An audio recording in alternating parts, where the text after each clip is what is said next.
whatever, Andre Bouchard. It was in one night. It was like, this is amazing. Okay, we'll call the meeting to order tonight for the City of Saratoga Springs, Tuesday, June 21st, 2022 at 6:02 p.m. Present tonight, we have Councilman Podeska, Councilman McComber, Councilman Porter, and Councilman yeah, I got it for you. And Councilman Wilden has been excused. So we do have a quorum tonight. Our first item on the agenda is the drought response ordinance.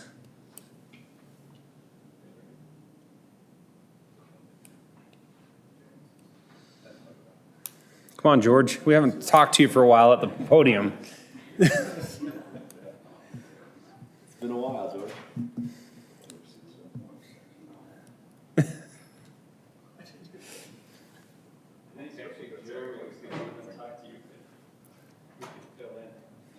Okay. Do we need to wait a minute for Jeremy? The meeting starts, so you should be here in about 5 minutes. Yeah, Jeremy Standard Time. I'm there. Because if you want, we can go through the first kind of 5 basic items and wait for Jeremy, if that's. Okay. Okay, perfect. Okay, so we'll hold on that until Jeremy arrives at Jeremy Standard Time. I've asked Councilman Chris Porter to lead us in our invocation and Councilman Podeska to lead us in our pledge.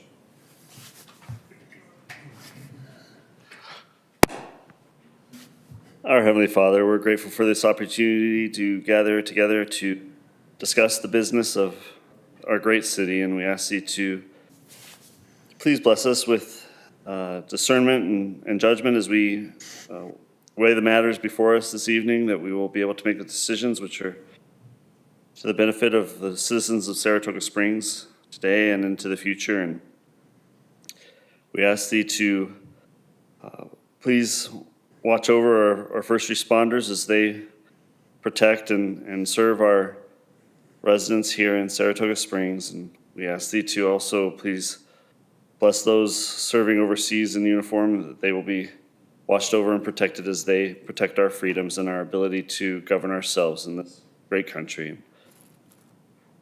We ask thee to please bless those areas in conflict, that the speedy resolution will be found, and that people there will be able to return to their lives and the suffering. We ask thee these things in the name of thy Son, Jesus Christ. Amen. Amen. Everyone, please rise and repeat the Pledge of Allegiance after me. I pledge allegiance to the flag of the United States of America and to the republic for which it stands, one nation, under God, indivisible, with liberty and justice for all. Thank you.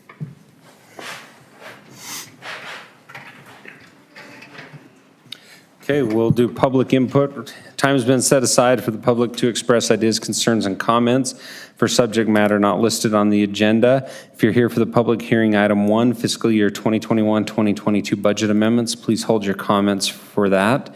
Please be respectful in your comments. Please avoid repetitive comments, and please limit your comments to 3 minutes. Is anybody here for public input at this time? Anything sent in, Owen? Okay. Seeing no public input, we'll close that at this time. We'll go back to the work session item, the drought response ordinance.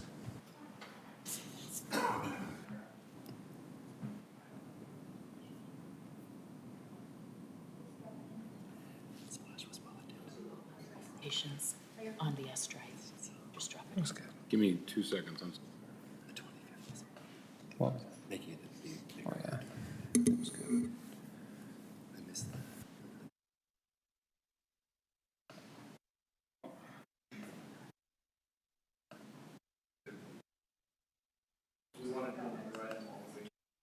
No, be 2 seconds is on. Okay, any reports from the council?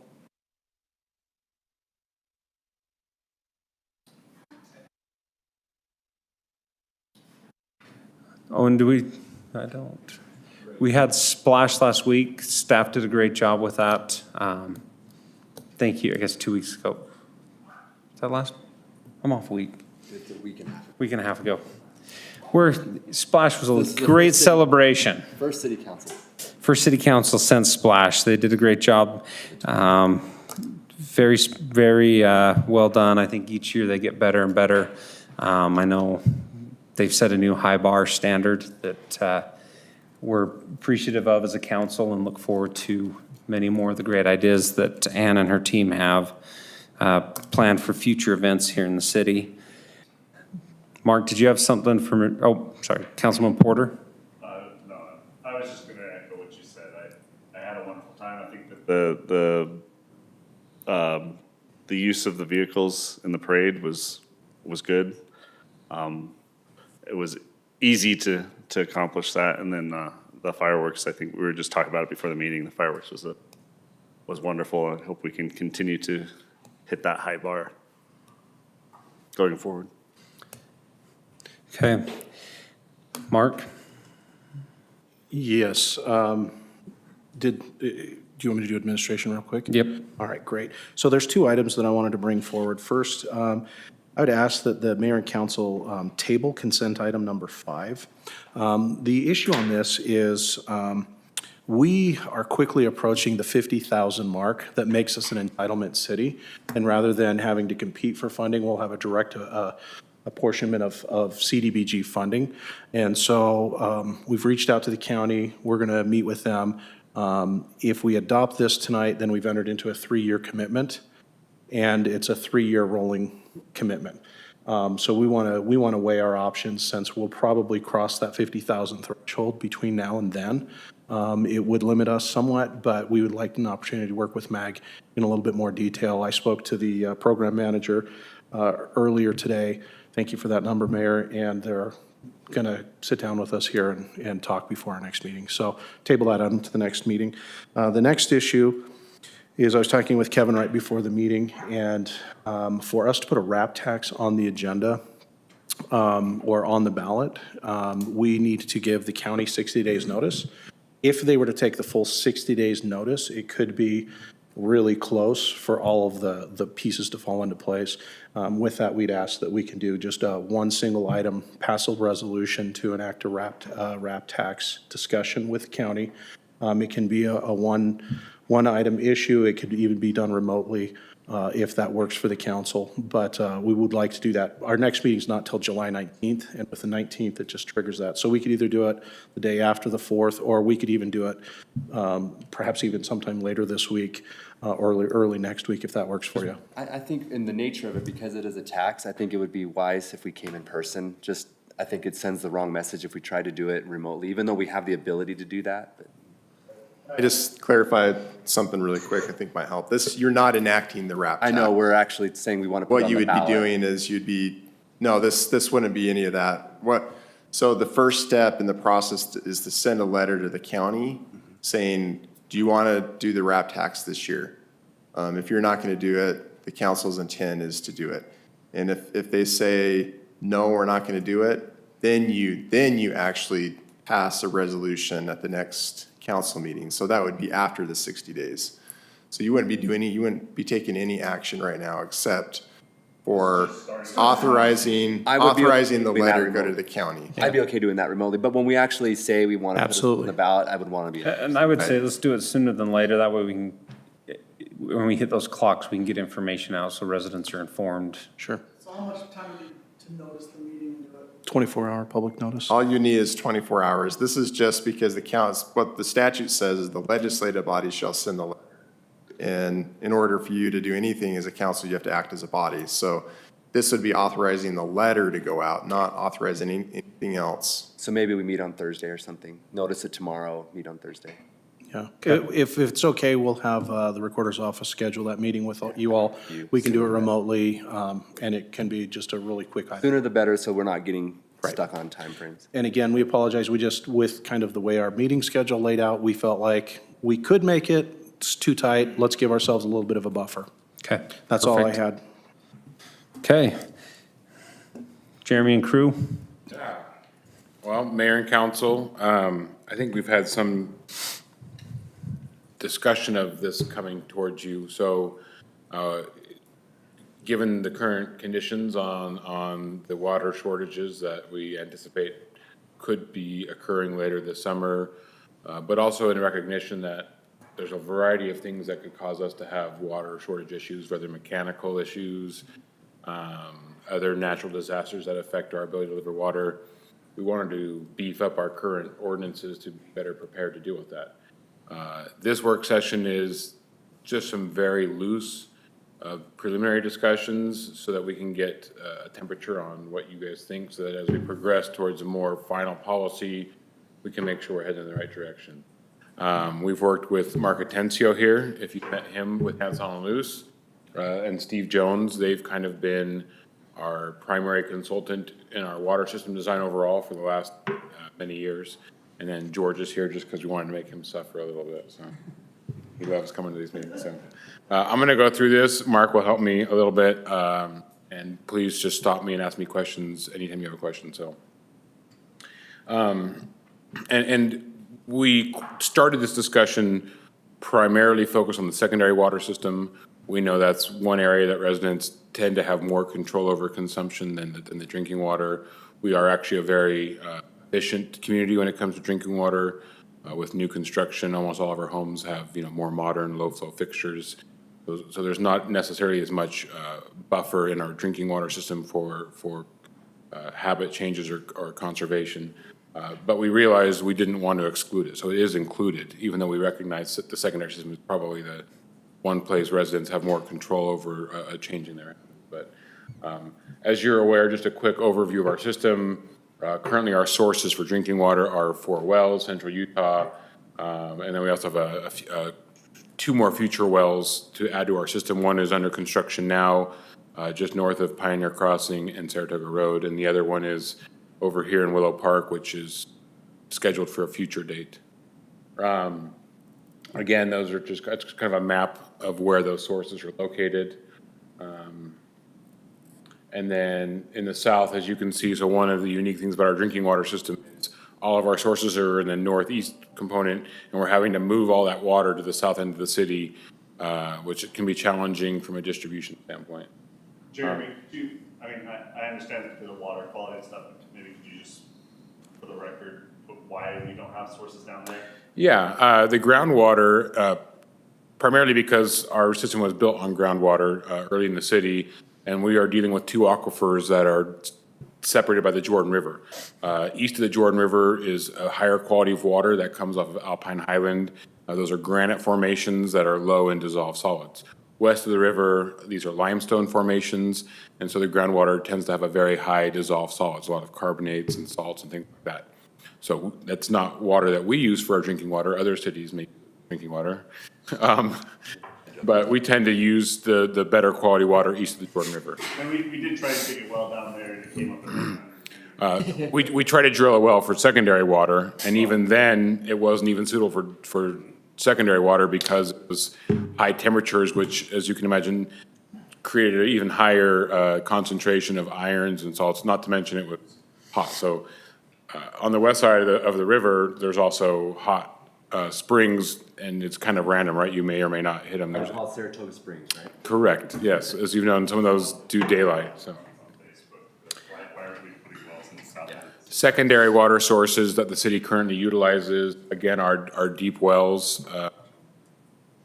Some of the bigger ones, the Jacobs Ranch well that you may be aware of, that's our biggest one. We have wells up by Meadows. And then we take water from the canals, which comes from the lake down the Jordan River and then is pumped up in canals. And then we also, as of 5 years ago, started taking water directly. So the irrigation is a little better as far as those sources are more distributed throughout the city.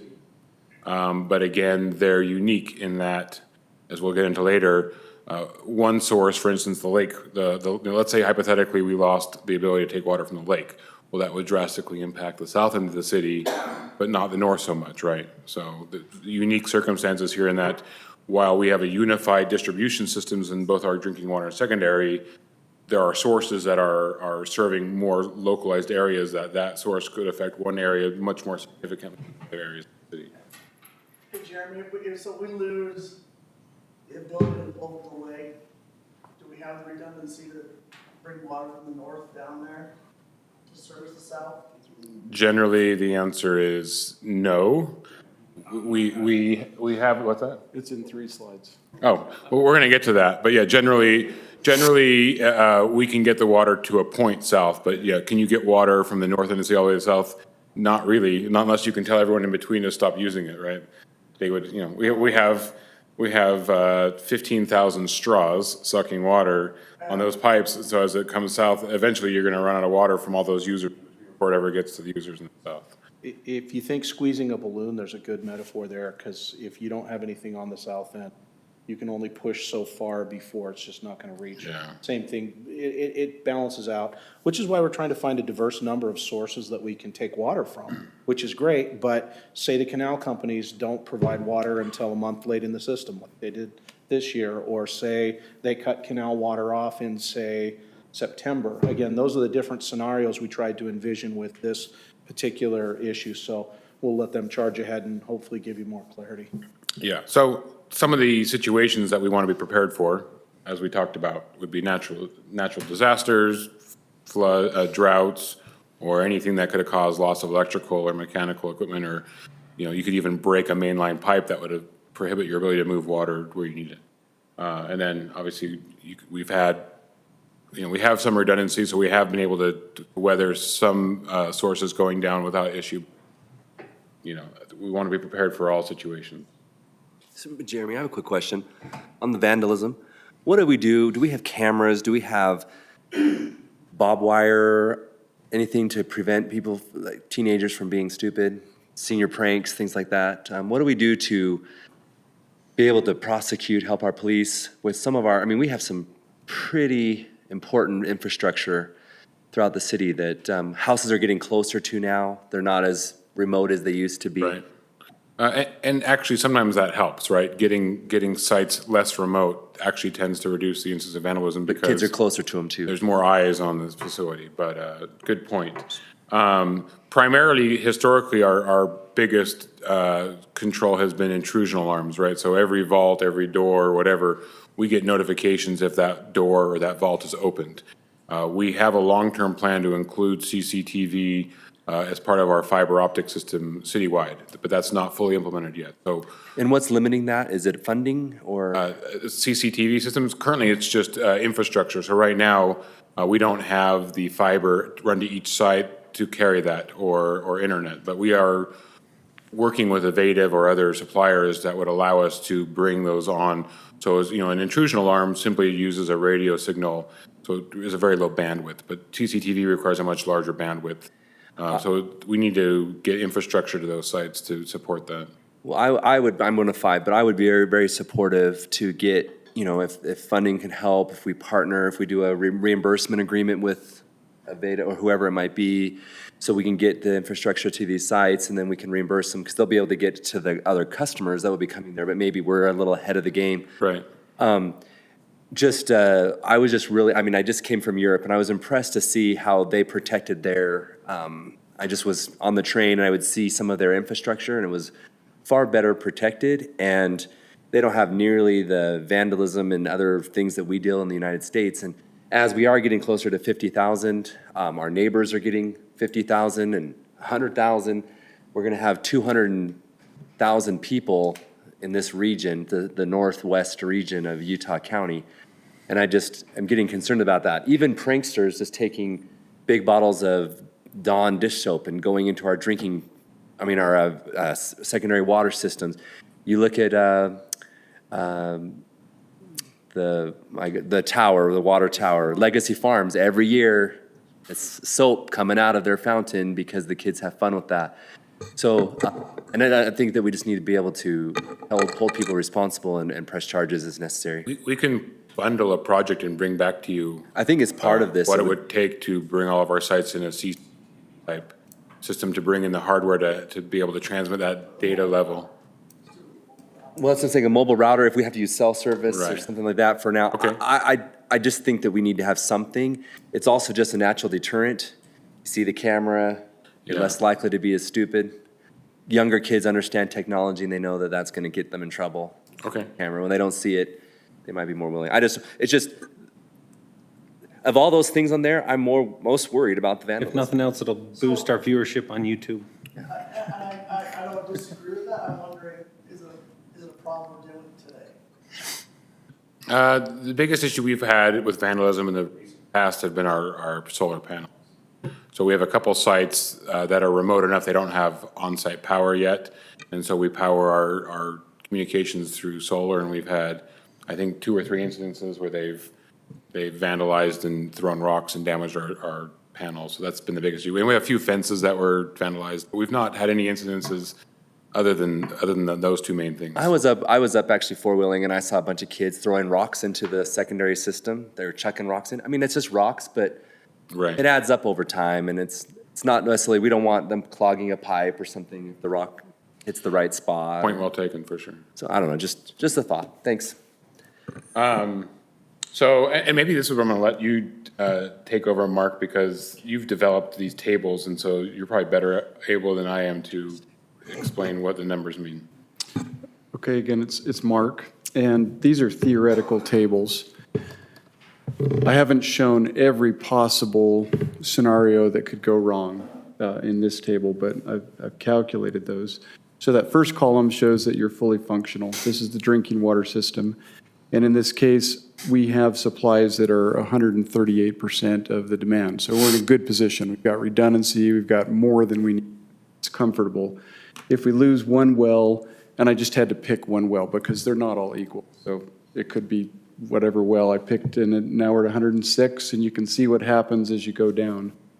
We lose 4 wells, we're in a really bad situation. Now, the Central Utah connections, we have 2 of them that are active, and we're working on making the other 2 active, so there'll be more redundancy there. If Central Utah supply was lost and we had all 4 of the wells, where would we be? And this is for this year, 2022, with the connections that are platted and approved. So we're good for that for now. So that's an idea of where the drinking water system is. Any questions on this slide? Just kind of shows you 2 to 3 is kind of, I mean, 3 is the super critical, but it shows that we have redundancy to lose up to, we have the redundancy to lose 1 well with no loss in ability to provide our customers. But once we lose 2 wells, we are now unable to, we're only able to meet 80% of our demand. And 3 wells would be, catastrophic. That's just giving us a context of what redundancy we have in our system. So if I could, a couple things. First of all, we have spare parts sitting on the shelf. For example, last 2 weeks ago, we lost Jacob's Ranch well. We had spare parts. Within a day, it was back up and running, and we were able to kind of meet the demand. So we do have contingency plans in place. So we're not, completely working without a net. And Central Utah, I just want to point out, within probably 18 months, we should have for sure one of those connected to the system, possibly both of those remaining. So we'll have all 4 connections hopefully connected here within about 18 months, maybe 2 years on the outset. But so we're working on those redundancies as well. So again, this is contingency planning. We feel really secure with the direction that we've been heading over the last several years.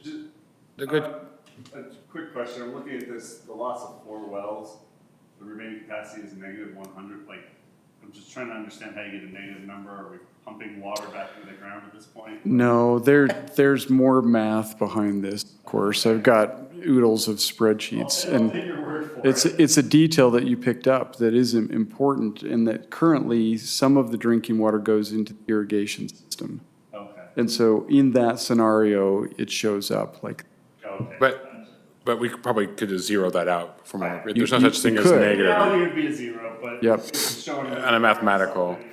The other thing that Mark Christensen brings up is context, right? Like, what's not shown here is storage, right? So typically we maintain storage, I believe, for at a minimum 24 hours, right? So if I had 2 wells go down, but I got them back up and running in 24 hours, well, the 80% doesn't, is sustainable with no loss of supply to the customers because I can float on the water stored in my reservoirs for a certain duration. So really, and I think that's kind of outside the scope of this. This is really, we're talking about a pervasive, this is as if I lost 2 or 3 wells and for some reason I couldn't get them up and running within a couple days, then, we're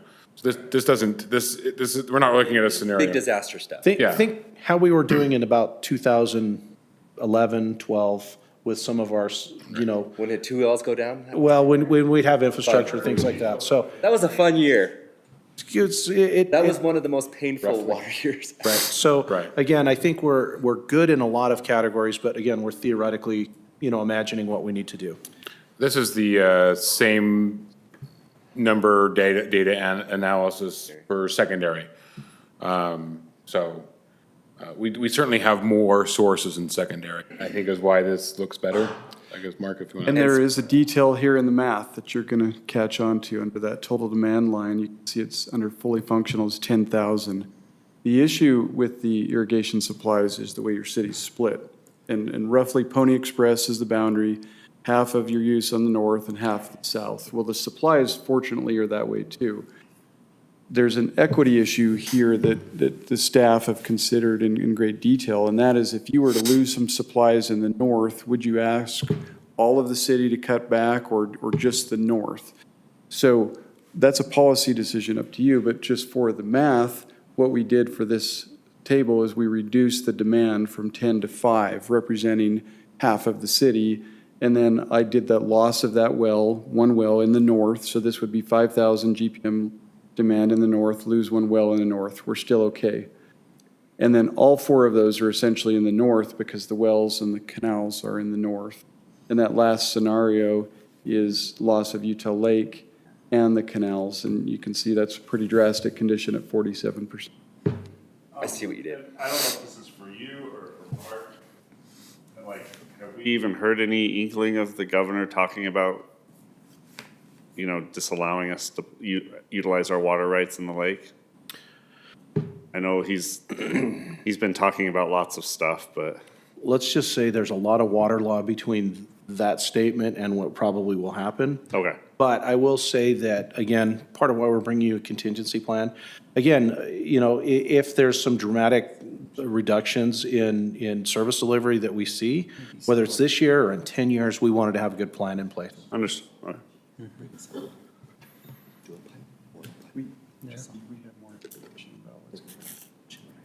Oh, did you want to? Steve has some insight onto your Utah Lake question, if you want to get into it. It's not good news. Well, then save it for the next meeting, Steve. Are you serious? No, he's not. You might need more time to prepare. So, Central Utah can control the level of the lake because they have a lot of water rights for all the things that they do. And so, they have a pretty good idea of when we're going to run out for the first group, which is called secondary storage, which that's ULDC, which is a major canal in your system. Plus the Marina pump station that's down in the south is basically at secondary storage level. The water rights we have in that one. Yes, so when you hear of secondary rights being cut off or being done, the lake getting down there, it affects your city. Okay. And the current projection is about August 1st. There's an elevation. When the water's above that elevation, then both the primary and the secondary shareholders are allowed to use the water.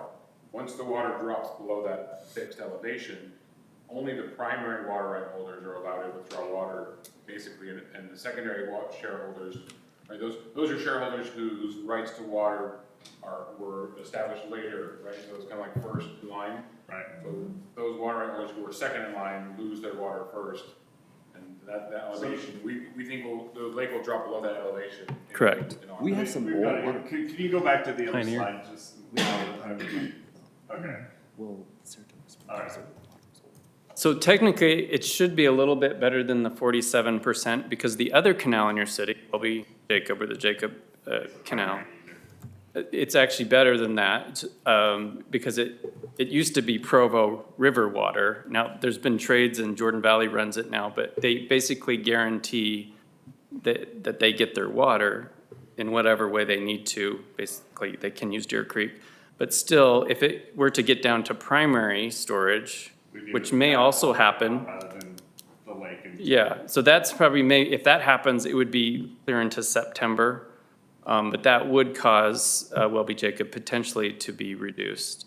So I think in October, it would not only drop below the threshold to cut off secondary users, it would drop below the threshold to cut off primary users. even this year, there is a potential In September. later. I don't know that date. They didn't, yeah, Weather depending. After August. right. But you do have the Welby Jacob, and technically you do have primary storage rights in the marina pump station right now. The problem is the intake is too high. The plan is to have another pump station that is at primary, Okay. but that hasn't been Even though built we yet. have primary rights, we wouldn't be able to actually suck water because the. Potentially. Above the line. We Correct. can't take it out of the canal, even though it's the same water? Not if the canal is shut down. So the canals have the same problem as the marina But they have pump primary, a station. lot of the canals have primary rights, though. He said Welby does. Welby does, ULDC does. and ULDC does not. But you're correct in that we are allowed to take our water either from the canal. Or the lake, yeah. Correct. It's essentially the same water. Yeah, it's As just far as the. traveled further. Right. It's the circuitous route. No mileage, same model, different mileage. So basically, that is discussion. What are you gonna do August 1st? Because it is happening this year. You will have a percentage of water available to you. How are you gonna deal with that? So August first, we're gonna be in what scenario? Somewhere between the loss of one canal and the loss of Utah Lake and two canals. Correct. My guess, it's more close to probably the 65 to 70%. And especially if you're able to use, Mark, plug yours, a little bit of drinking water to support some areas in the city, to make it more even. It could be a better situation, but you would have to dip into some more expensive water, the drinking water. We'll start pouring bottles of Avion on the grass.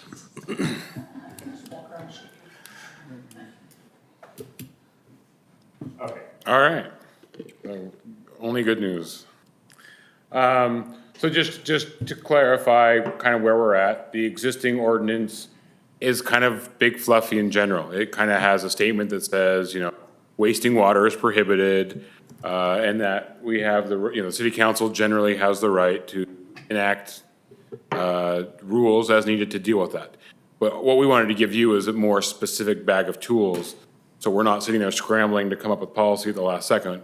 We want to provide a report or a document now that gives you all the tools so that when it's time to look at doing things, we already have our tools laid out and we know what we can do. The ordinance currently doesn't give you any direction. It just says you can do you can do what you want, but it doesn't tell you what specifically recommendations there are. And that's what we're trying to accomplish, is to give you specificity so that, we're prepared. And the other thing is to obviously probably amend the ordinance to delegate some of that to the city manager or something like that with the pre-approved. So if you guys pre-approve a set of tools that the city manager can use, so that's, right now it talks to city council that we would have to actually adopt new ordinances, but we may want to adopt an ordinance that has a pre-established set of parameters. The other thing we want to do is metrics, right? We don't want to sit here and be arbitrarily saying it feels bad, so let's enact. We want to have measurable metrics that we adopt now that says, we've already predetermined that when this happens, it triggers this. So that it's not arbitrary, so that it's scientific, it's measured, and it's a response to a measured condition in the field, not just, it's my gut feeling that it's time to reduce water use temperature. So I think I am sort of getting where you're coming at. I think it should be the city council, we're the elected body.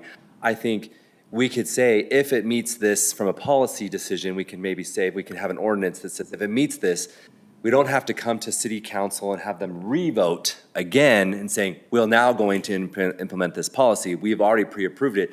It will allow the city manager to enact what we've already approved as a city council. Because this reads that we're saying, we're giving Mark the ability Right. to cut water supplies without talking to us. Right. So I don't want that. I Agreed. think that the elected body needs to be the governing body of that kind of situation. I think as unpopular as it is, we really need to be. So I have no problem, if you come and say, here's the policies, if this gets enacted on a date, then we don't have to come back again and say, now the city council is going to enact it. Mark can then just enact what we've already agreed upon. Right, you will pre-approve the things he can do, and then he will implement them when it's appropriate. Right, so I think that really to add a paragraph to allow the city manager to limit water use, I think it's to include that he can enact the policies approved by the city council without having to get Right. additional approval or something like that. Right, yeah, I just think that's worded a It little was, bit. I agree, that wasn't worded correctly. Does that see, because when you read, okay, because when I read that, I was like, you're gonna be able to just be the dictator. I don't think he wants that outdoors. No, and actually, it's to our benefit too, from a governmental community standpoint.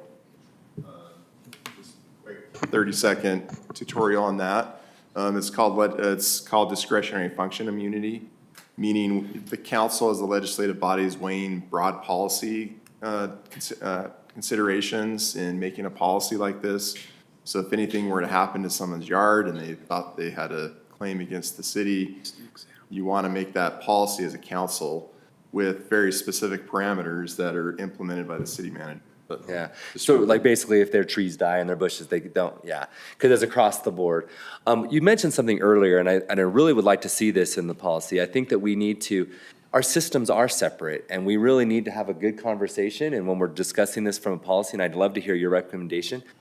I don't think that if half the city, the North City, has a situation and they have to cut water use, and there's no way for us to get the south water to the north, there's no reason why we have to punish the south as well. And this is my opinion. We need to have that conversation because they are two separate. If we could truly get water to each other and we can balance it out, that's another conversation. But it doesn't make sense to kill all of the landscaping in the city of Saratoga Springs because we really only have the issue in half the city. So I think that's something that we do have to have a conversation. And those are some of the important policy discussions we wanted to have today, so that as we come back, because per your previous point, our goal is to come back with you at a future meeting, that you as a council approve Right. the tools that you're authorizing Mark to do. So that's what we wanted to get your temperature, July 17th, right. we're looking at this having to be in place August 1st. Which is why we're. Here today. Yes. We need to, we can certainly do it. But that's, Chris, that was- However, we probably need to jump into. well, that's a great discussion point too, and maybe it's worth the other council members weighing in. Staff was torn, right, because we could see the point you made, which is why tell people in the north that they have to cut their water use 60% and potentially have permanent, effects that cause damage? But at the same time, the other side of the coin is how do you tell half the city, I'm sorry, you can only water once a week, which, would be barely enough to keep your lawn from dying. And in the south of the city, they're watering 4 times a week. Even though technically, maybe in the south of the city, they have, or vice versa, they have the water to do so. So that was one of the things where we were trying to get opinions, because we could see the pros and cons of both policy directions. I don't know, there's no right answer, but. Mark? No. Clear this up for me, because you were talking about the balloon analogy. You have 15,000 people in between the north and the south. Technically, we can get the water from the north to the south and the south to the north. It's just it gets used before it gets to the other end of the line, right? I don't think we can get water from the south to the north. You can't really get water from the south to the north. The north-south. Normal, or vice versa, because I don't know that you could simultaneously guarantee that there was no users in between. So I think it would be very difficult to Right, get but if you're water. reducing the use of the intermediate users, the water's getting further south. Right, so. Or so- further north. Further north. So human behavior drastically affects what we can do, and we can encourage residents to adopt certain behaviors that would improve our ability to move water south to north. But whether they would actually do it, I don't know that we would know for sure if it was successful until it was done in real time, because, so I wouldn't count on that. versus That's what- the kind of the point that I think, Michael, you bring up, which is a great point, is we don't want to punish the South, but if everyone was doing the same level of restrictions, it would give us greater opportunity to try and push that water to the north, or conserve, or to shift water, give them a better chance. It's a question of Yeah. everybody being in the same lifeboat as opposed to, we're fine, you guys tread water, The it's problem that is analogy. pumping. I didn't know that we had the ability to pump that much water from the south north. It will be very limited, and Steve is. Because our infrastructure doesn't, I wouldn't, historically, we've always had water in the north, so we built everything to pump south, and now we have more water in the south, but we didn't really make it so that we could pump the it. short answer, I think, is it's theoretically possible in a model, but I wouldn't necessarily want to hang my hat on that in a real-world Yeah, I don't situation. Especially if all of the people down south were using their water with no restrictions in place, because they're going to be depleting that system and not letting it necessarily have the opportunity. Not something you could rely on as, The you know. recommendation is when we hit these trigger points to lower the base usage, right? And that's the next slide. You are really, it's like we planned this in advance. Can you also, could we also, would it make sense to put a moratorium on any outdoor irrigation watering? Right, and that's. Certain days of the week to help balance the system? Yeah, let me segue into that.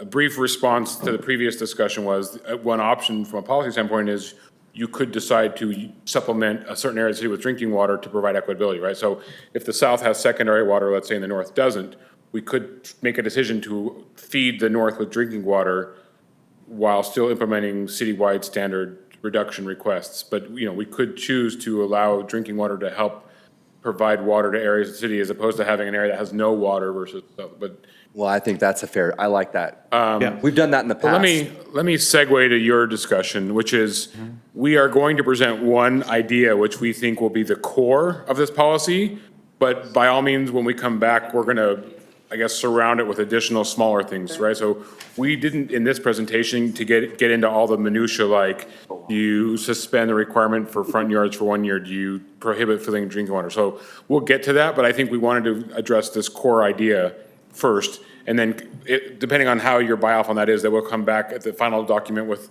a lot of smaller ideas to, you know. Real quick, I mean, there's a timing situation here, and I think, Chris, your point of we're meeting in July, and this is gonna be August 1st, we have about 1,500 homes that have yards that haven't been put in, that all these people are putting yards in. Do we just talk to the developers and say, can you put a moratorium on a year and wait a year? Presentation at all. I mean, And see- the thing is, like, we have HOAs who, in their covenants. That require it? Well, Then they the can- city, we require them to put stuff in the year. I don't know, all these lots, and it's all this Jumping fresh right grass to the same sod. conclusions that we've already got. for Nothing you. worse than water guzzling than a new yard. Right. So I would suggest, let's kind of quickly rip through the remainder of the presentation, because we bring that same concept to this forefront. So And my if concern we is, come- is that if we meet, let's say in 2 weeks, and we don't wait till the 16th, 4 weeks. this is gonna be, this is a good It's 2-hour four more weeks of conversation. yards that have gone in. This is a good another, I mean, this is more than just, let's meet and do a policy. This is another work session. I wouldn't mind getting the planning commission talking with this too, like, what are they thinking from what they see from a planning perspective? I don't know, this is probably the biggest thing that I've dealt with since the mudslides, if you really want to get to that. I mean, Yeah. Well, no, I apologize. We're gonna pull up the memo, but if you had a Not- chance to look at the memo, so here's, and I apologize, it was not a slide, but it's in the memo. So the core discussion we had, and let me just give you a brief background. We identified a lot of cities have a table of 20 things, right? From not filling swimming pools to all these things that at each stage become recommended to mandatory. But we struggled with, unless you have an army of code enforcement, how do you, if you prohibit, let's say, filling a swimming pool, or you say you can only water twice a week, how is that enforceable? Yeah. Are we just gonna turn our city into a bunch of neighbors that we're relying on to rat out their neighbors? The one tool, the one thing that we have. You're reading. Yeah, so.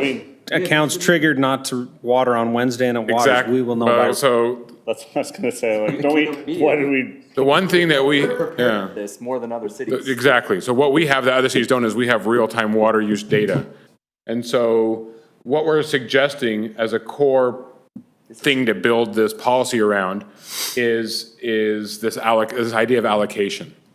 And we know that the number one way to work with our residents to reduce the water usage is to help them understand that if we have to reduce water usage 10% per se, then what we should do is we should reduce the allocation by 10%. So if you're allowed, 10,000 gallons a month, then that would become 9,000 gallons a month or 8,000 gallons a month. And we can do this through our billing and our metering system without the need to have neighbors, pointing out neighbors, or by hiring 15 or 20 code enforcement officers to go around the city and catch people. So that would be the core discussion, I think, of this meeting, is this idea of adopting a policy that would change the allocation in times of water shortage, and it would reduce those allocations proportionate to the water shortage situation we're in. Now, if we were the governor, wouldn't we just do a shaming website? That's what he would do. But another thing too is we know if they're watering on a particular day, and if we have to do every other day kind of watering, you can have a penalty premium that's paid. If you were watering on a Wednesday and you're only allowed to water on a Tuesday, Is our system smart enough to know that, or is someone gonna have to look at individual bills? That would require Have to do probably a Analysis. staffing change to have staff available to actually, so it doesn't do it automatically. We could do it. If I So- could, your question is great. The challenge we have is if we, again, we saw this last year when some cities said only water every other day. Well, it didn't decrease their watering. Yes, they went from watering every day to now twice as long every other day. It's not, that's not the thing. Our message has been water every third day or more, depending on the water, the soil conditions of where you're at. So again, we don't want to say every other day, if it's once a week or if it's once every 4 days or whatever. We can't real-time analyze that data and then say, okay, yes, this person should be watering, this person isn't watering. So what we're proposing is that we lower that, incrementally, the example Jeremy gave, 10% reduction in water, okay, only use 90% of your allotment. We can then change the billing structure and make them truly punitive rates.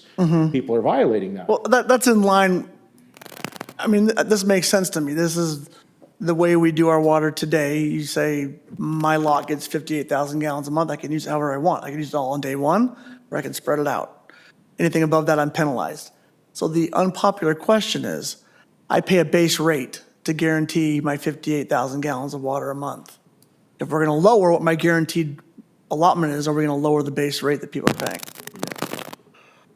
Because otherwise you are penalizing people, because now they're paying for something. They're paying more they're paying the same amount for a lower level of Yeah. service. but it's a drought condition.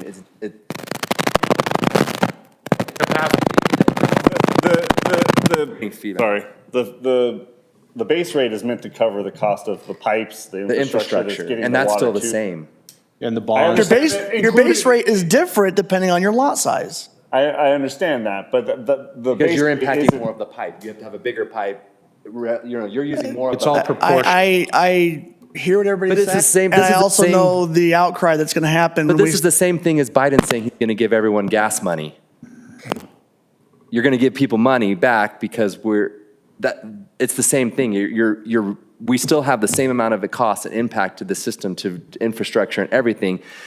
And to me, it's the same kind of principle. Can I answer the technical question? Yes, we can technically reduce the base rate if that's the policy decision you choose to make. But then we'll go negative on our water plan to update our systems when we need to in 10 years and 20 years. We'll So be. the critical question would be, would we meet our coverage ratios for the debt that has been issued for that? So for And example. the upgrades. Yeah, for example, if we were to do that in 1 month and lower the base rate for 1 month, then theoretically, those people that are over-consuming will be making up theoretically that base rate. However, that base rate is spread across 10,000 users. So if we lower 10,000 users' base rate 10%, we can project that economic shortfall, if you would. It just, as long as at the end of the year, we have enough to cover our bond covenants. Now, again, most of the sales tax bond we did in 2018, or no, not 2018, 2016, was used to cover secondary water. So as long as we're meeting our coverage ratios, there's no other My bigger lot. specific prohibition against doing what you're suggesting. And actually, it's a thought that we were talking about, an idea George had, which was, Mine's a quarter. if it so happens that the city collected more money, let's say we collected an extra $10,000 because people didn't reduce their water use, we could roll that forward and say, we're going to redistribute that we could use that for incentives, right? So it's possible we don't collect extra money, right? Usage reduces, revenue reduces, and there's not any of it. So I don't think you want to pre-predict revenue excesses, but after the fact, month to month, if there is an excess 1 month of $10,000, policy could say we're going to redistribute that $10,000 back to the users. And maybe, I'm in that's in favor the. of that, for sure. Maybe that's in the lowest users, right? So rather we if just- the previous month has an excess, then maybe the following month we're able to reduce base rates or whatever. I guess- But we don't know, we can't predict in print money. advance. In theory, if water use goes down, revenue goes down, right? So if the residents truly reduce the water usage, then our revenues will actually drop. But we don't know how many residents are actually going to reduce their water usage and how many are going to not reduce it and end up paying higher bills. Well, Those who reduce it will have a lower bill because they'll have lower. We're in a great position with our metering and the way we do this, because it's very easy for us to say, Right. Yeah, pay more. you're going to have a 15% reduction in your allotment. People can use 150% if they want. They can continue to water as they have in the Pay a lot past. more. They're going to pay a lot more. And we could include in that policy incentives to say, we're going to, those who have been able to reduce it or whatever, if there does happen to be, let's say, money available because there was enough people that chose not to reduce their water usage, that could be reinvested in programs or incentives to, to fund reductions in water use. Whether it's meters, whatever. But in theory, if people did reduce their water usage, our revenues would actually go down. So again, this is interesting because like, for example, the base rate is, I think, what, $14 It depends. per quarter, whatever, for whatever the acreage is. So the interesting thing is your first 75% of your water allotment is only 35 cents per 1,000 gallons. Then at 75%, it triggers up to $1. That's up to 100%. So what you're suggesting is that we reduce the base rate, which would be, $1.40, and at 10%, if it's $14 per month, you're going to reduce that $1.40. And then at the same time, the question becomes is what do you do at that first tier? At 75%, does that stay at 35 cents below, or does that next 25% tier, I think does that that next go up? 25% gets tiered down. Their base rate that they're paying for stays at the same price for that first 75%. We're asking them to reduce from 100 down. Because really, at $14, $1.50, maybe 3 months reduction, annualized over our base rate, that's 37 cents a month in overcharge, if you're looking at it that way. It's not huge, but then the question then becomes, to your point, Jim, the math is not huge in there, but the question becomes is, okay, in that next tier, it goes from $1 to $1.50 at 150%, or I can't remember if it's what the dollar amount is exactly. But does that now, instead of it being $1.50 for that tier, does that now become a $3 tier? And then instead of it being. Well, I think that change first usage. 75% can stay at what residents are being paid. We don't need to penalize people because we're reducing that way. But that 75 rate, maybe it goes up 50 cents, but then the above your 100% goes up a lot more. Like substantially. Yeah, and I think that's where we Well, because have. to go back to what you were saying, if we lose the lake and a canal, we're looking at about 70%, right? And so we can still meet, if everybody's actually using it 75%, Which is what we theoretically. did the base. Maybe not practically, but theoretically, we can still meet our needs, right? Well, and we can subsidize that with some drinking water. Right. The problem is. But I think if the ox is in the mire and you're watching all the Samaritans and everything walk by, like, I think that people need to be, they can't be watering 150%. If the ox not be paying a higher penalty. If the ox is that big in the mire, we'll just shut the system down. But and I think we've looked at the revenues, I think, was it 80% plus of our revenue in that fund comes from water use from 0 to 75%, right? So people do pay punitive rates for higher tiers, but that doesn't really generate a lot of money because it's such a small percentage of users. The big chunk of money that funds our secondary water system, I think when we've looked at those users, are almost, 80% of our revenue comes from use in that 0 to 75%. 80% I'm throwing out there, but it's I like the idea of punitively getting it so much that it actually takes these Right. people who are making 100. What did you say our average income was in the last census now for Saratoga Springs? 89. No, it's over 100 now. And so we need to. That was the median. The median was 180. So it needs to hurt those people who are, Right. so that they are not just like, I'm going to keep my green grass because it doesn't really bother me. I'm driving my $180,000 car. They don't care about the gas prices either, right? So I have some of these cars in my neighborhood. I'm not kidding. There's a couple $200,000 cars in my neighborhood. It's insane to me. But I think we need to make it punitive. One of the thoughts I also have is that we need to look at the waiver for a mistake is void during a drought. If you let your sprinkler leak and you're not on top of that, especially with our systems now, we can go online and check it out. We need to hold people accountable. Because if someone wants to try and fill a pool and they claim that it was a mistake, we can't allow that. Right.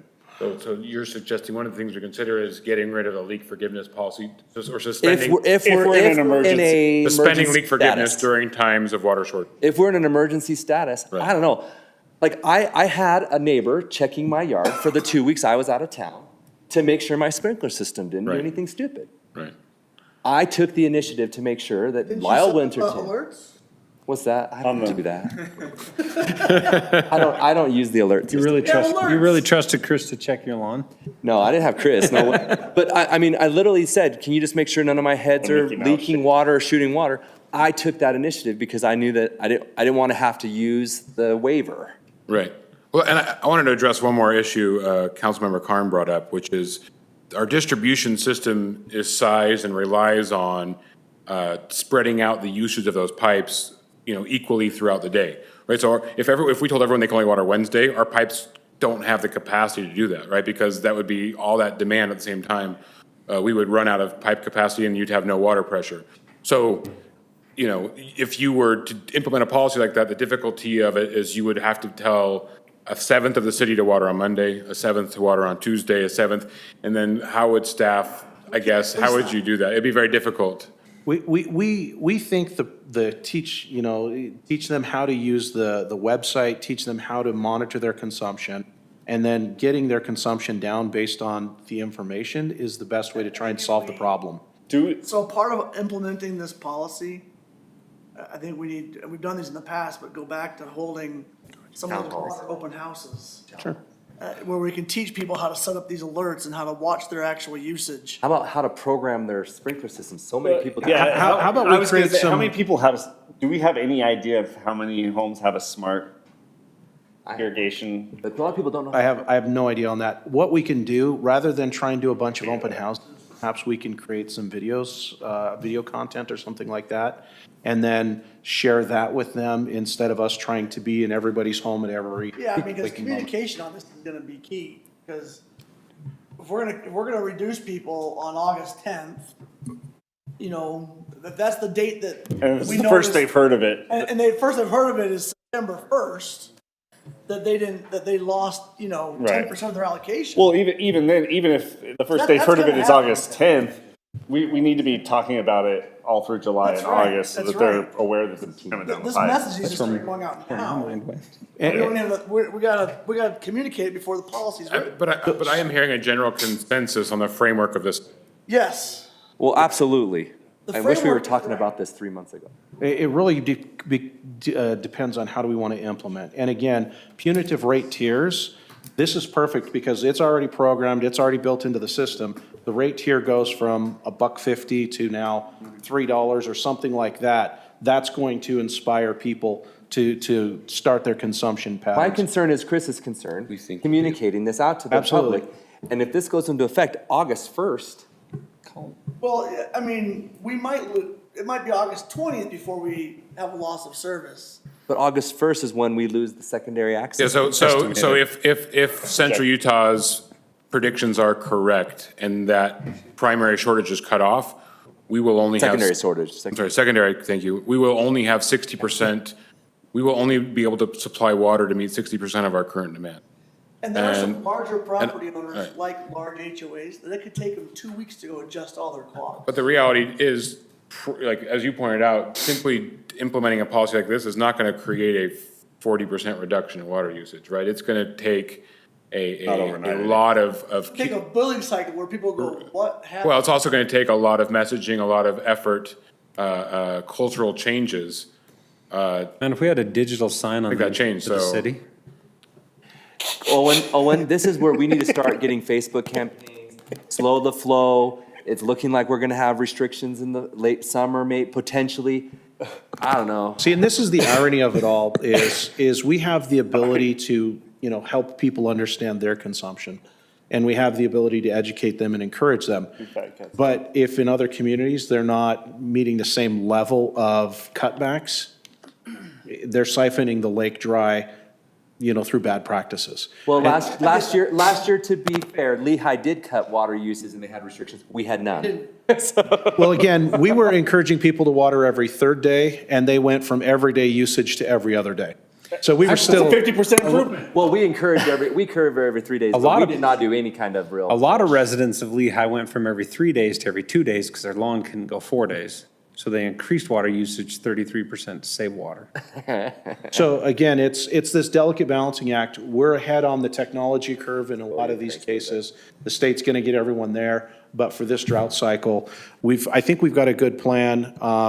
If you have any questions, make sure you read the memo. If you have any questions, shoot an email to Jeremy and we'll sort of incorporate that. And then we'll probably schedule a meeting the first part of July to get this right back in front of you so you can adopt that policy as Michael suggested.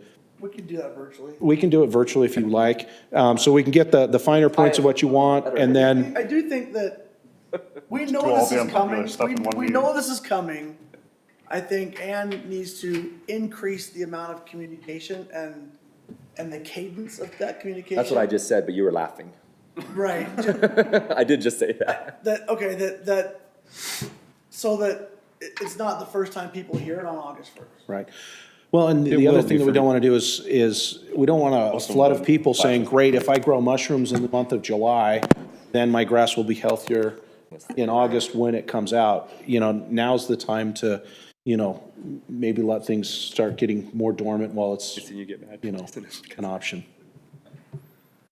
Anything else you need, Jeremy? Mark? You're the most easy. No, I think we got good information. Thank you. One other comment, council member talking about going the monthly cycle and then getting the information at the end of the cycle. With this type of 40% reduction, you're only going to make it 2 days without significant reductions, and then the ponds will be dry. So you can't wait for the end of the month to get the financial data. Mark, I know it costs money, but I know Questar Gas sends out your water use compared to your neighbor's water use. Maybe we need to do that this summer. I mean, people can look at the app, I get it, it's magical, but some don't. They're gonna open up a bill, they're gonna open up something in their letter. We don't mail bills anymore. I've never used the app. We could send out a flyer, but again, everybody's lot size is a little bit different, and so. But you could do comparison. Won't our system allow, say, all 6th-acre lots are roughly the same?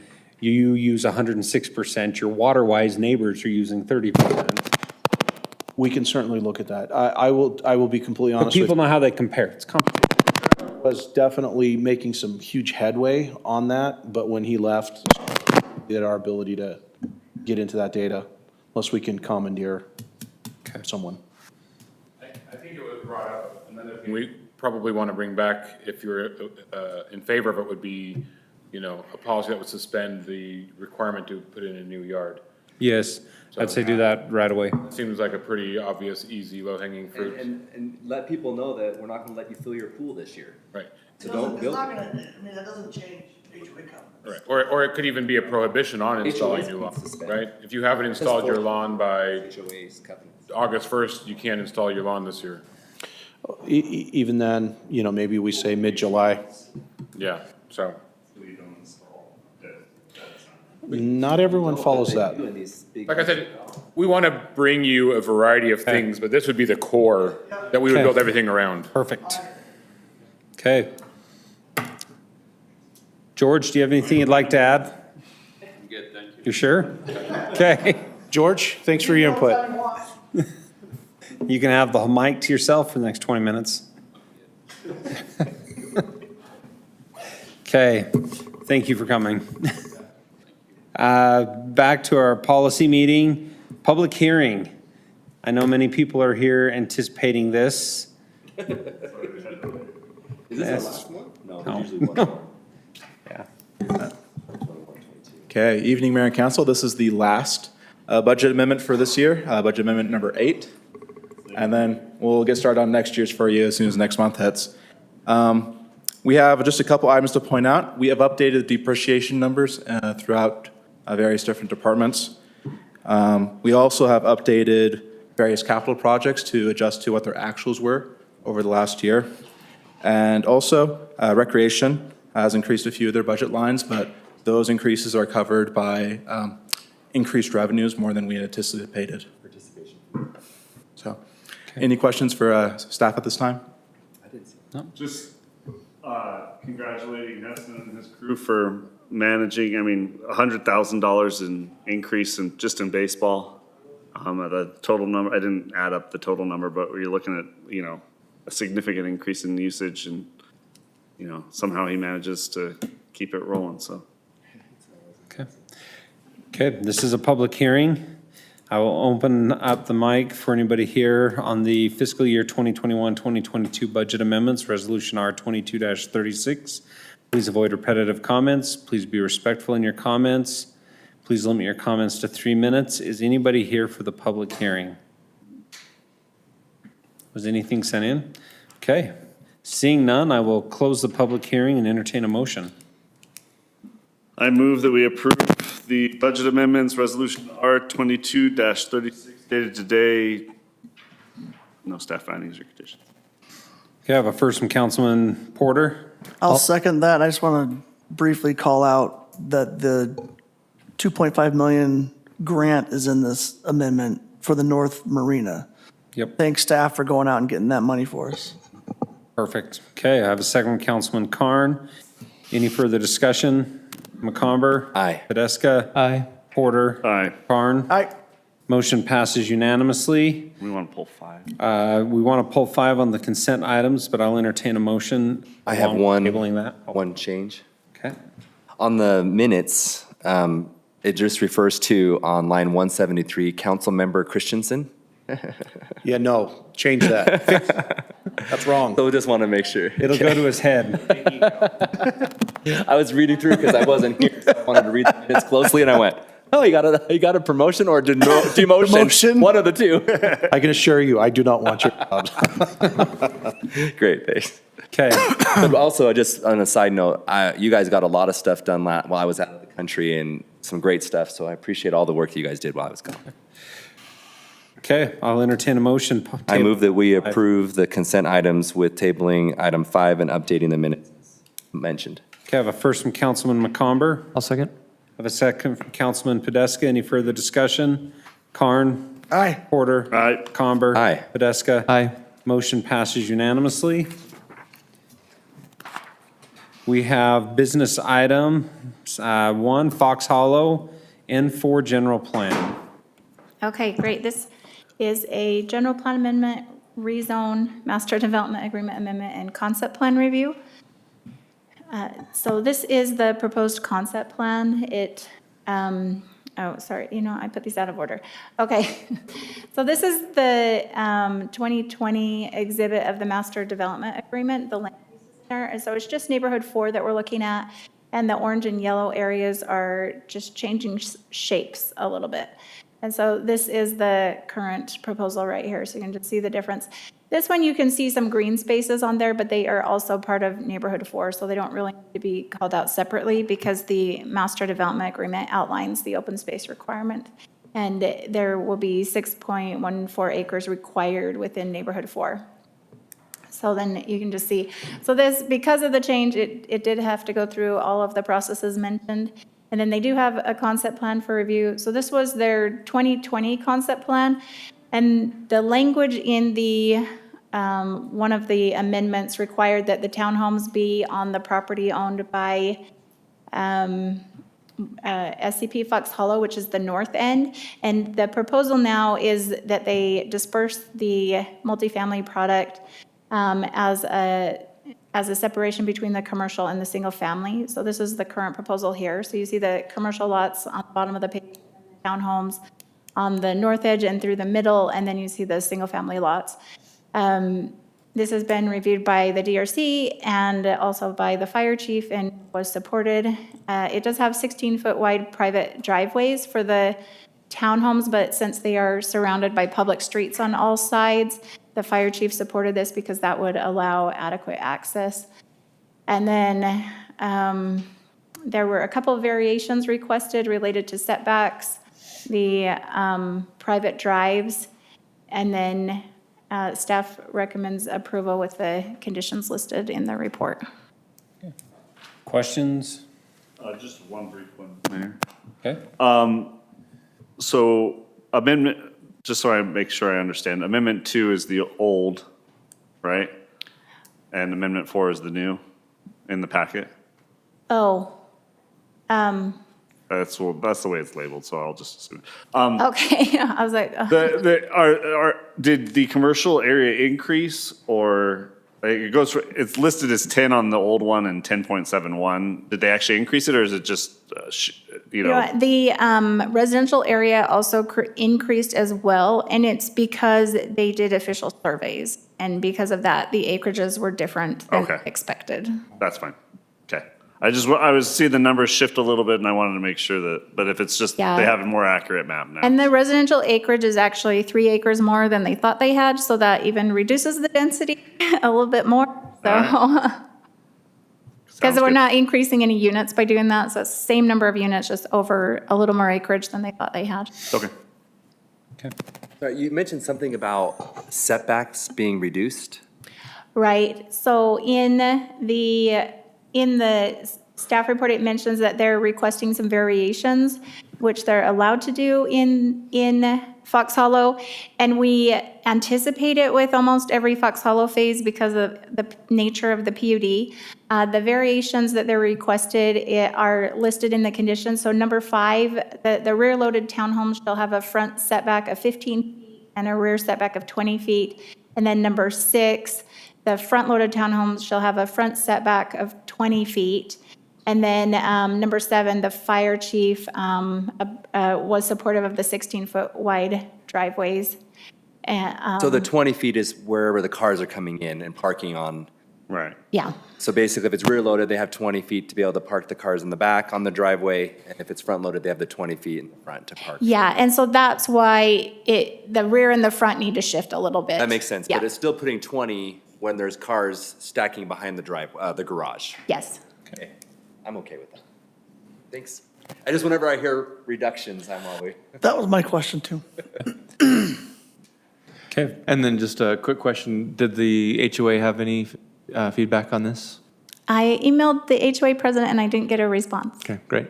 Just wanted to check. And at the public hearing, and we sent over 1,100 notices. We mailed everybody in Fox Hollow and nobody came to the public hearing. And this isn't too much different, like you said, from the 2020 plan, so it's, yeah. Okay. I will entertain a motion. I move that we approve business item 1 with all staff findings and conditions. First from Councilman Porter, Second. second from Councilman Comber. No, I feel like I jumped the gun. Oh, nope. Perfect. Okay, any further discussion? Podeska? Aye. Porter? Aye. Karn? Aye. McComber? Aye. Motion passes And unanimously. congratulations on your promotion. I wasn't here to let you know. Here. Well Thank you. deserved. Well deserved. So much. I'm excited about it, so thank you. Yes, very excited. You've put all your heart and soul into this city, like a lot of us, and we appreciate you and looking forward to having your guidance and leadership in this area, so thank you. Thank you. Got business item 2. Who's got? There we are. What was that? Hopefully Sarah has some soul left. Because Mark will suck the rest Got a of it. redhead. I'm sure you'll find a way to take it.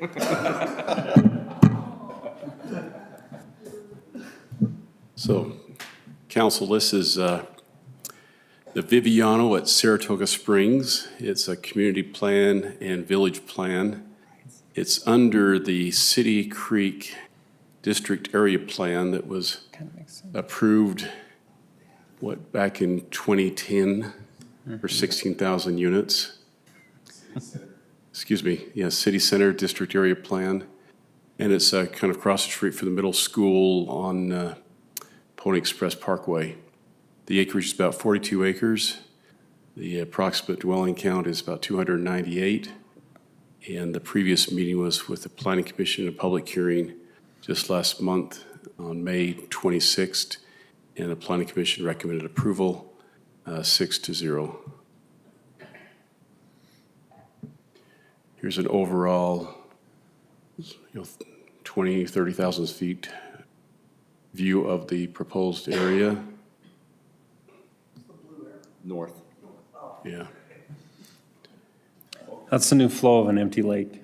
Wilton appreciates that question. They didn't know you. And then this is a relationship of the district area plan for the city center, showing the two parcels that are remaining up by the crossing and then down by the Pony Express area. And just an overview, we have the larger area for the district area plan, and then we have a community plan and a village plan, and then ultimately we have the preliminary and final plats.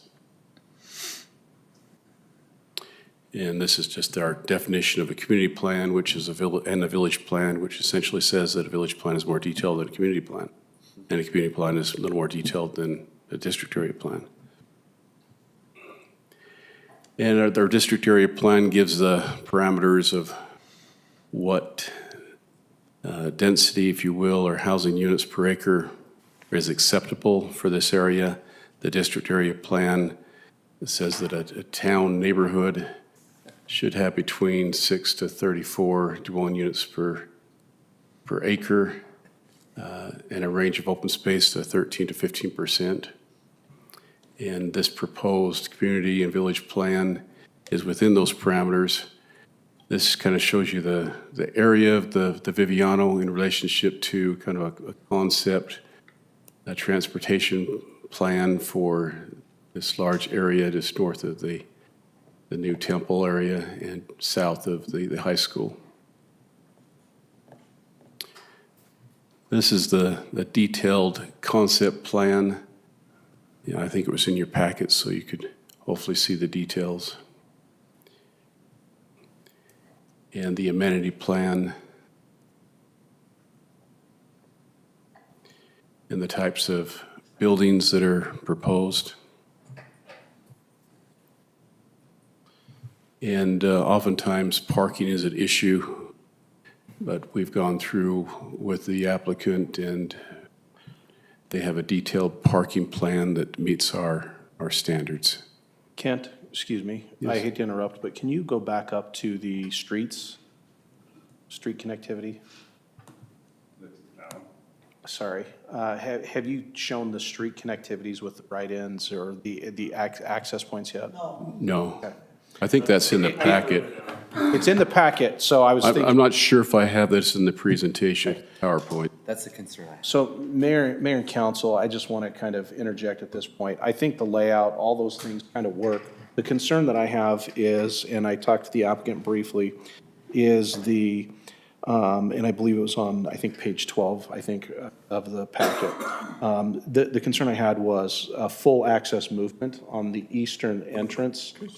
Directly adjacent to the junior high. Well, yeah, kind of across the junior high. It's not lined up with the light like it is on the western edge, and so it's kind of, almost mid-block there. My concern is I don't want to create an expectation or an entitlement that that's going to always be a full movement. And so my concern is that if you are to approve this tonight, that you put a condition that basically says that it can be a full movement, but once the traffic conditions warrant that's changing. This is not something that is a guaranteed full movement in perpetuity into the future, because it would create a mid-block crossing. We would need a full light there. We already have this. Again, what I'm trying to avoid is us getting into another Delmore Smith's access point kind of debate. Right. And so again, this is just consistent with the feedback we've got from our residents. I want to make sure that certainly the applicants they have the options they need, to have the tools they need, and while today's traffic conditions may allow for that, I think that's fine. I just want to make sure that we don't lock this in as if it's an entitled right in perpetuity, that will always be a full access movement. Absolutely one of my big, to the invocation that we had at the beginning, we all say it, we're planning for today and for 30 years into the future. And we haven't been perfect, Dalmore Meadows and Vincent, but in this situation, we do know that there's going to be 120,000 people in Saratoga Springs West and Eagle Mountain. This will be a problem, and we know it will be. And I'm not gonna have people tear out homes to fix it, like other cities are doing. Yeah. Almost tearing up tons of houses right now. Or how many houses do they tear out to fix their mall situation?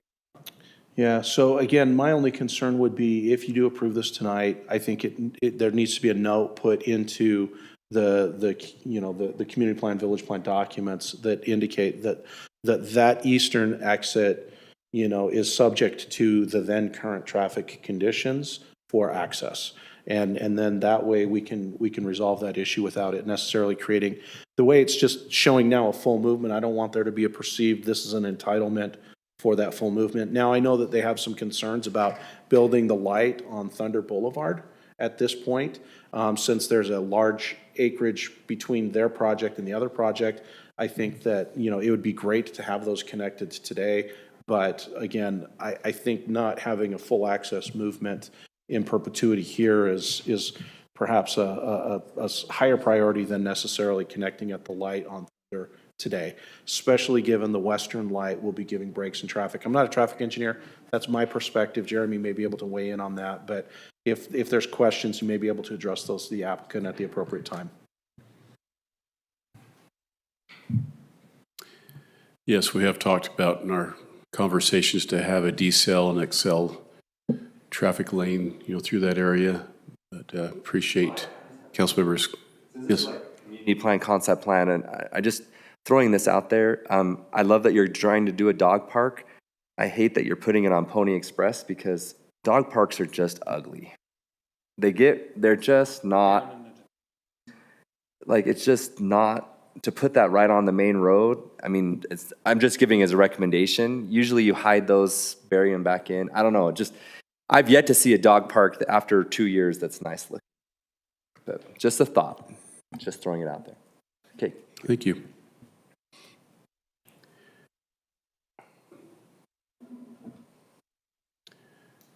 So that's just a selection of the information we provided to you in your packet. Representatives of the applicant are here, Ross and Ryan, and they're here to answer or address any questions you might have. They've also provided a video. It's about 7 minutes long. They kind of give you a better feel for what they're proposing. They're in the process of developing a very similar product in Riverton at this time. So the technical name for this product is the Viviano at Saratoga Springs, because there's, I guess, other Vivianos. So. Was this our shared drive? No. No, they just brought that tonight, and the planning commission did see this same video. So. Did not? They did. If you'd like to narrate any of what we see, that would be great. 3 minutes, not 7. Okay, I can do 3 minutes. We'll have the same clubhouse as this with the 85-foot pool and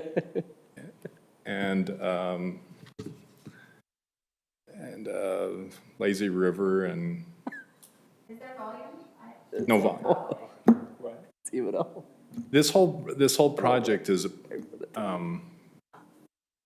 gated and privatized roads. All the roads are private? Mm-hmm. Splash pad. So I'm curious, looking at the plan, are we at the point where we can ask questions here? I think so. So looking at the plan, one thought I had is you have a lot of houses in there, and I know the nature of the developer here. You don't have any church sites in there. How do you manage that? How do you do that? We have them planned around this neighborhood. Okay, so you're from outside. Yeah, there are 3 planned in that. Correct. 3 planned in that around us. Okay. I think they didn't want those behind the gates. Could be.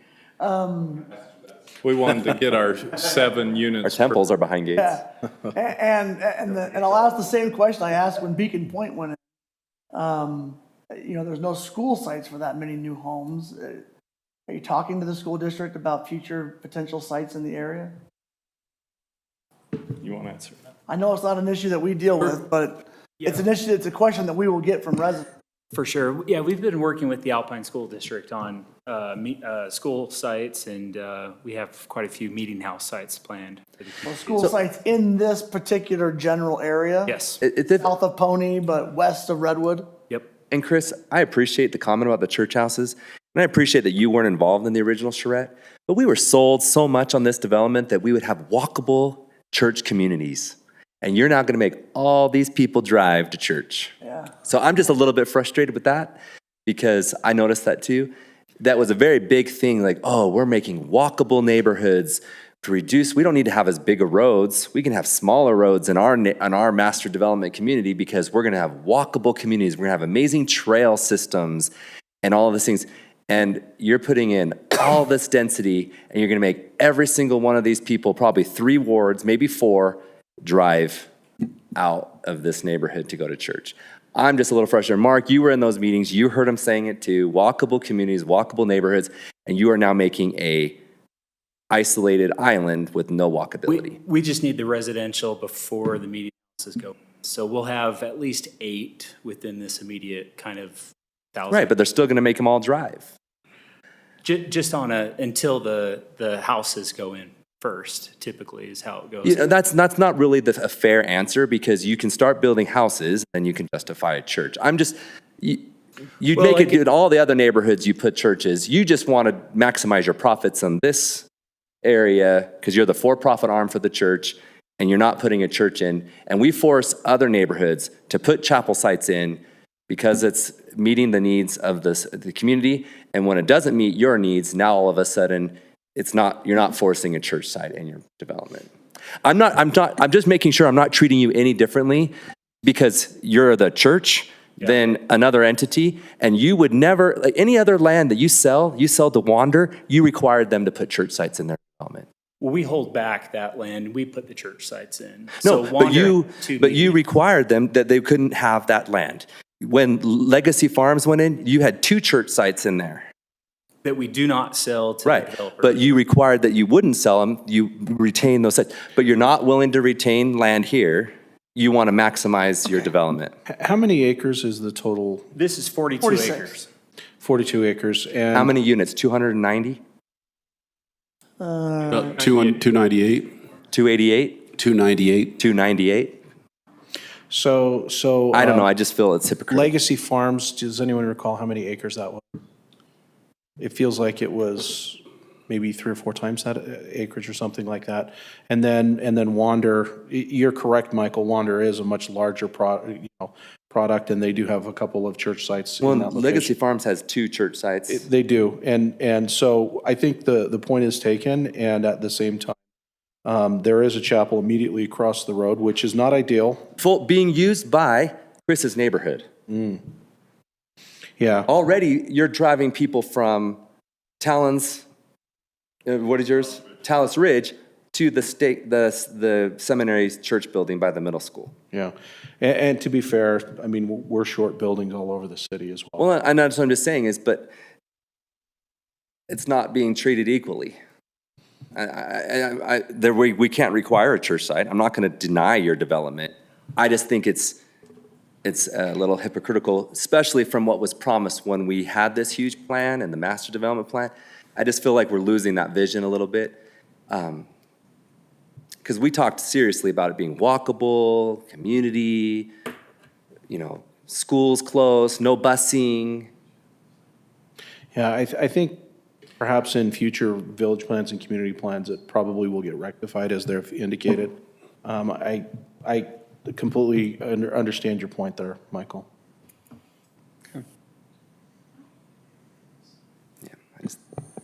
Okay, anything else? Councilman Porter? I'm trying to find the page, but this is slow loading. Can we go back to the slide where it shows it kind of the regional view? Yeah, go back, but no, that's fine. You guys are developing this whole property as well as the property to the north. Some total of some 3,000 acres or so. I'm just, why I'm just trying to understand what the thought process Why that here? went through, why here, why not closer to the corner, why not closer to Mountain View corridor, why not interior to the property? Why are you building it across from the high school and the junior high? That's a good question. First of all, we tried to do on the property north, and we were told not to. They were trying to go up north. Right. That's fair. We tried to do it in property just to the east of the temple, and our leadership told us not to because we didn't want to look like we were benefiting from the temple, and so we went there. Okay. Because we wanted to be by that light so we could walk across the street to the church. You're not going to be able to use that church. That church is at capacity. They probably will build one north.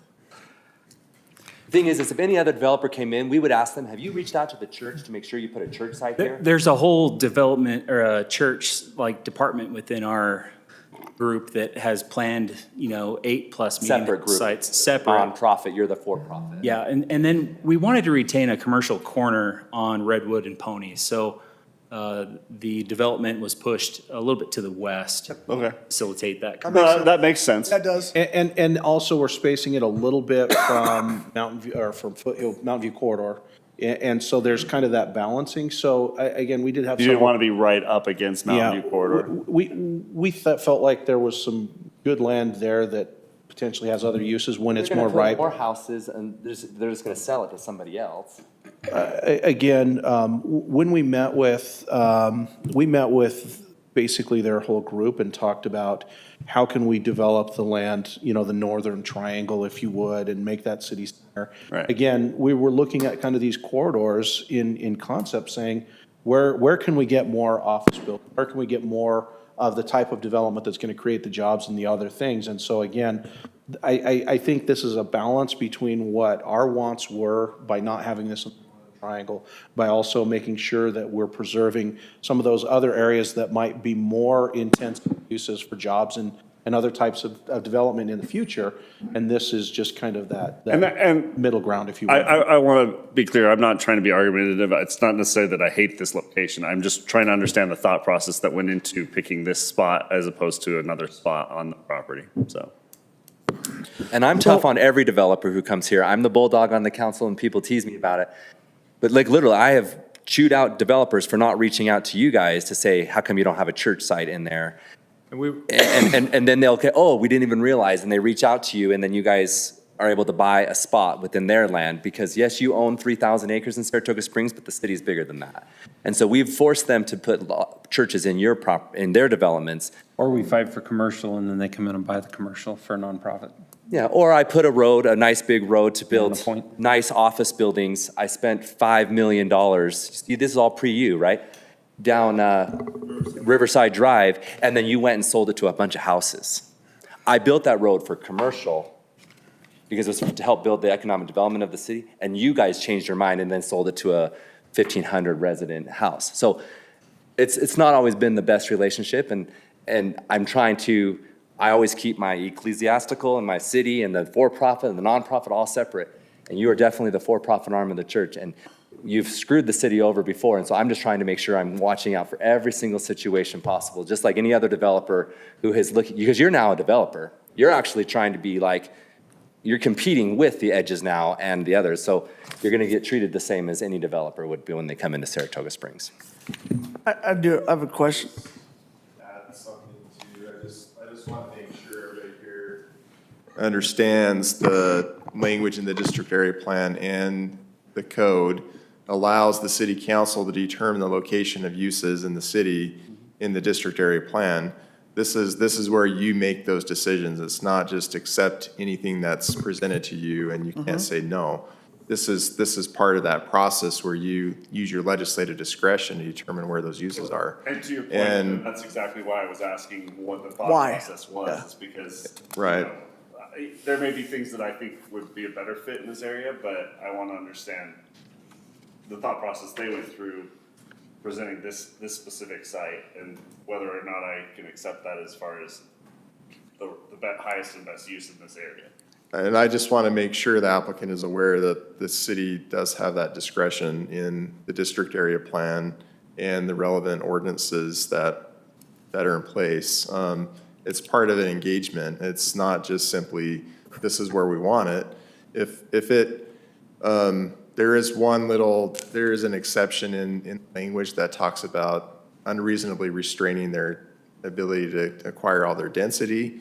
But that's, I don't think we're quite there yet. but- We've given them lots of density. Right. And if I could, I do want to say, this site is, we feel, from a staff perspective, a much better location than the Northern Triangle. We felt like. Absolutely. We felt like this was a great concession, and so, again, even though they're short a chapel site, we'll concede that. Well, and I think it'd be better to be down by the temple, but I'm sure I and understand again, their we- worry about their perceptions and how they're being seen because the church is getting into a part of business they've never done before. Right, and so again, I think that this was a good concession. And again, the real question comes back to how does this remainder of the property apply the densities that are already entitled to it? And we feel like this was a good project. It certainly is transitioned. It's along what will be a busy road corridor. And so there Can you is go great back to the plan that shows the roads and things? Do we feel comfortable, other than the part with you, Mark, with Pony Express, how these are going to be able to flow into the neighborhoods that are going to go around them? This is page 12. Interior roads? No, just like, Or so the the- connectivity, like, is it just, are they creating an island? So this one is See, it looks interesting. very islandy on the east side. So this is really interesting in the sense that you're gonna have a full movement traffic signal right on their west. It's page 12 in their community plan. And then over on the east, when they finish building to the east, they'll have connectivity to Thunder Ridge Boulevard as well. Where? Not this map. Oh, you don't have it. It's in your packet on page 12. I apologize.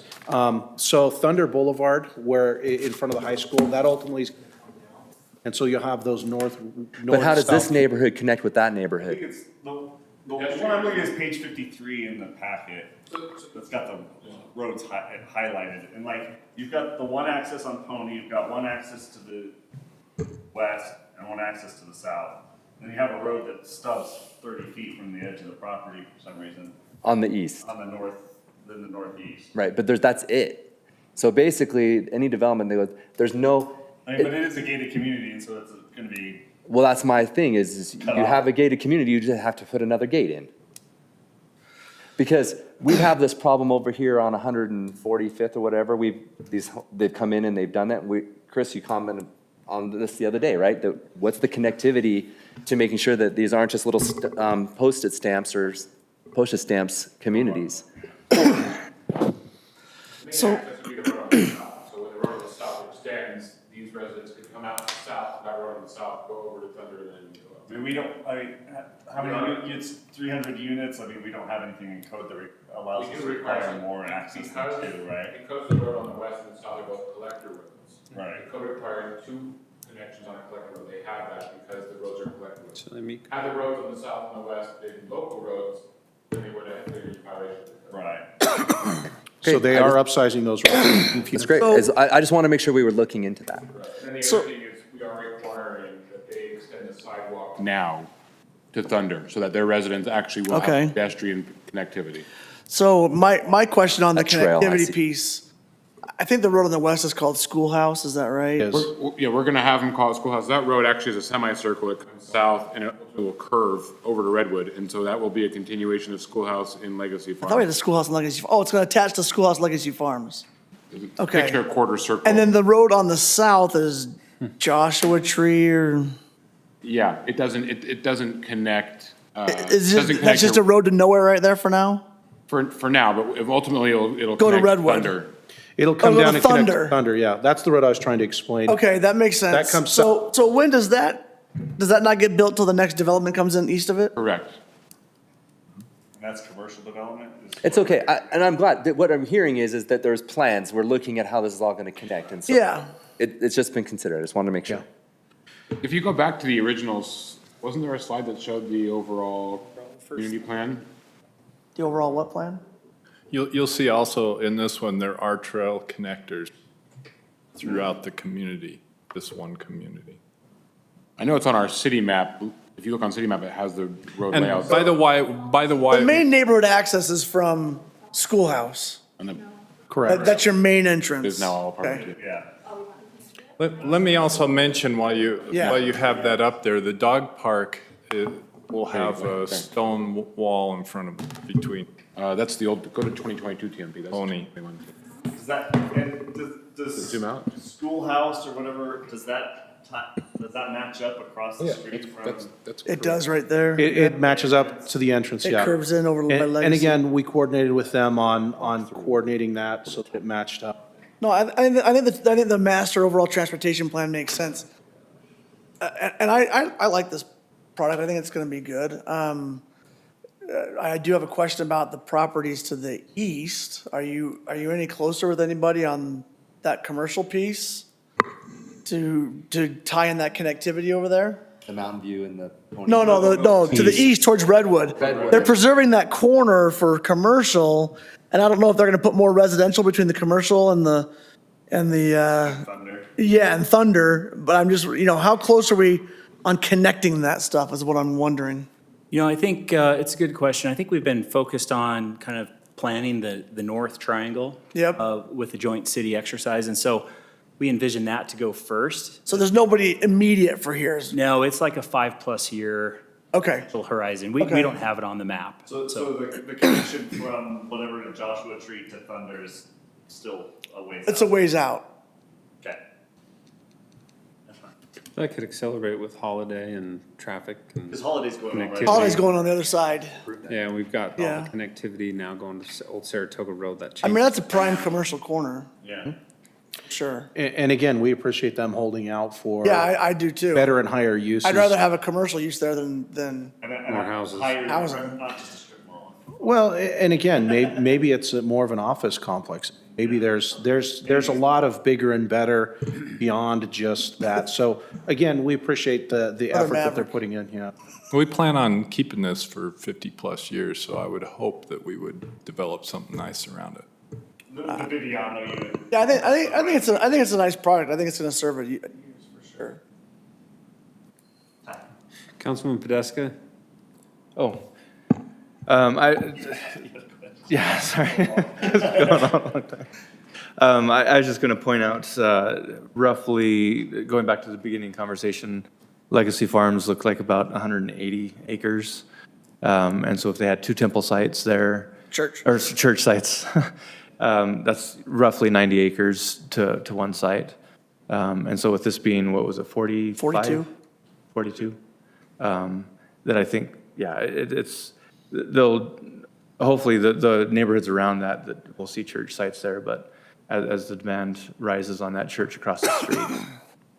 It's already full. Yeah. So with these 300 units, we don't need to do it tonight, Mark, but maybe you can get us an update on where we stand on the 16,000. Excuse me, I'm about to sneeze. We actually have it in our active development map. I'll pull Okay. it up and give. Wasn't it 16,000? Between Beacon, Legacy, Wander, and And then just this. for clarification, it's 16,000 ERUs. ERUs. Residential units, not 16,000. Doors, yeah. Yeah. It is 16,000 residential units and 20,620 ERUs. Okay. But we're making a dent between Legacy, Wander, Beacon Point, this. Beacon Point has a lot. There's high density in the Redwood Road there. Yeah. Did you have, I would like to clarify one statement that Mark said. He mentioned the road that was east of our property, it'd be north. Off of Pony. I was referring to what's going to line up with Thunder Boulevard. Thunder. In the For the future. To your east? That purple line. Oh, okay. Is that, did I misinterpret what you had said? Oh, I thought you were talking about the, where it's the cul-de-sac into our property. No. Into our project, Nope. across the street between the high school and the junior. We're So talking you- about that not being an eternal full access. Right, Just that could be maybe not on limited. In perpetuity. Yeah, that could be limited one day. Sure that the road conditions may dictate that changes. Yeah. from a full Right. access to something else. And it would. It will eventually. That's what he was talking about there, but that's the only, I think, the only comment on that. Did I communicate, you did not want to build the road over to Thunder and connect to Thunder as part of this phase? Yeah, I thought you were talking about some eastern road, but it was really the northern road Yeah. to our project. Yeah, it's just that northern access point that's kind of Pony. offset from the other things across it. What's confusing about this is they are building the road on the west and the south, but this image doesn't show that. So this image is a little confusing that they're actually gonna build Right. Right. purple road on the west and road on the south, but this image doesn't show that, but that's actually part of their project. Right, the other one's on what? So when we But, say but just on the edge of the development, it stops at the edge of the eastern development. of the northern. Yes. You said that you are requiring sidewalk be built, trail be built to Thunder, To Thunder, Right, correct. from there to Thunder. from there to Thunder, but not the other direction. Well, it'll have a light on the other corner. The other direction, it's, to get to a signal, you have to go all the way to Foothill, so that's pretty far. My question is there going to be a 1.5 mile safe walking route for these homes? Because all those kids are gonna go to Thunder. But no, because they could also cross, they're gonna install the light at Vista. So the kids actually could cross there as well. Okay, that probably does make. That's where they'll have to. And then they would walk to the church, cut through the back of the church, and probably through that neighborhood would be their safe walk. Kind of like what we have in other areas of the city, depending if you're on the eastern half or the western half of this development, you actually have two options. So the kids on the east don't have to walk all the way to the west, because, so that actually gives them Yep. both roads. Okay. So Chris, to your earlier question, so far, about 8,600 units are planned, built, or in that phase, and another 86 are Outstanding. outstanding, yeah, roughly. So we're it's- about halfway through the DAP. According to this, it's about half. Roughly. How much of the land did we? What acreage? You don't have to give that tonight, because I'm guessing you don't. No, but that's something to be interested to see. Yeah. Just to see where we're at. Yeah, you don't have to do it on the Like cuff. if we've used 70% of the usable land, that means we got, Then we're gonna have some big. yeah, I want to double check that number though, because that's fine. it could be off a little bit. Maybe we could It's just not talk about, about, it's probably a good time to do that assessment. yes. Okay, any other items? If not, I'll entertain a motion.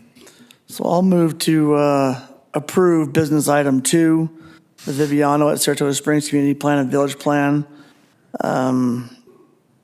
Ordinance 22-27, with all staff findings and conditions, with the additional condition that the access point on Pony Express on the eastern side of the project does not receive full right or full access as part of the dedication, and it could change in the future.